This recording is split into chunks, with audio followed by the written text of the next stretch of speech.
Le docteur Louis Ebou-Peke, fils de Batombe, dans l'arrondissement de Déa 1er, directeur de l'autorité portuaire du Cameroun, qui a tiré sa révérence le mardi 17 décembre 2024, a été déposé à sa dernière demeure le samedi 1er février 2025. Il entame son dernier voyage le vendredi 31 janvier 2025 à la morgue de l'hôpital général de Yaoundé.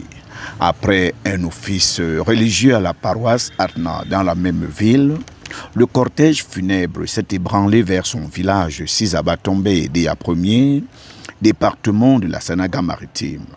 La veillée a été rythmée par un culte et des chants religieux issus des chorales locales et des chrétiens de la ville venus soutenir la famille éprouvée. Les témoignages du lendemain en disent long sur la vie, les états de service et la carrière de l'illustre disparu.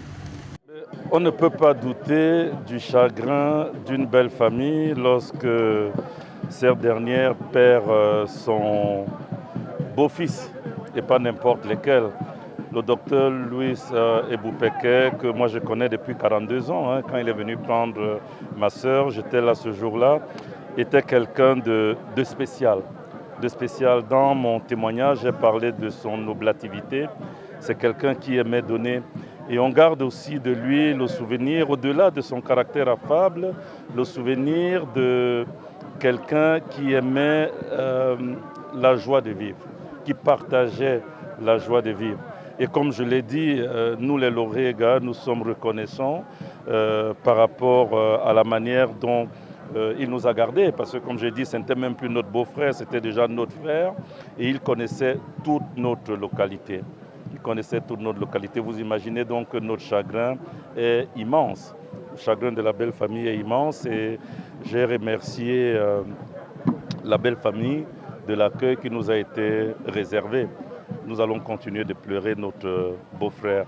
Et comme nous disons chez nous, notre Nyandom, je vous remercie. Bien avant, le prédicateur, lors du culte d'inhumation, est revenu sur la bonté de l'Éternel, sur les enfants qui n'abandonnent pas ses œuvres. Je voudrais sincèrement vous dire que le docteur Louis Ebou-Peke était plus qu'un père pour tout le personnel de l'autorité portuaire nationale. Notre directeur général, paix à son âme, était un grand travailleur. C'est un monsieur qui a travaillé avec abnégation, qui a su mettre de l'ordre dans la maison, et avec lui, tout le monde s'est mis au travail. Vous avez assisté aux obsèques comme moi. Les témoignages en ont dit long sur la personne qui était le directeur général de l'autorité portuaire nationale, Dr Ebou-Peke. Dr Ebou-Peke ne lésignait pas sur des choses qui concouraient à avancer l'entreprise. On vous l'a dit, Dr Ebou-Peke a donné de la visibilité au secteur portuaire camerounais. Aujourd'hui, comme vous le constatez, il y a quelques jours seulement, je voulais dire, il a créé l'antenne APN de Garoua. Louis Ebou-Peke, faut-il le rappeler, commence sa carrière professionnelle en 1983.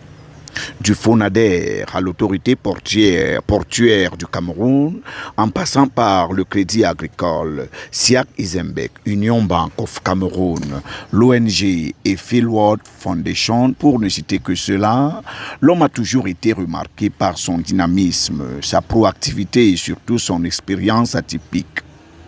Ses proches évoquent sans cesse sa générosité incommensurable et son humilité qui ont toujours fait de lui un être exceptionnel.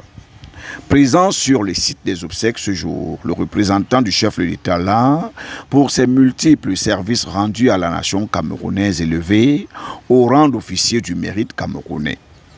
Le gratin gouvernemental, administratif, politique traditionnel, national et local, qui a fait le déplacement de Batombe le samedi 1er février 2025, témoigne de l'importance et de la grandeur de l'homme qui s'en est allé. Papa, lui, comme aimait bien t'appeler les enfants de Batombe, à toi les fleurs, à nous les larmes. Repose en paix.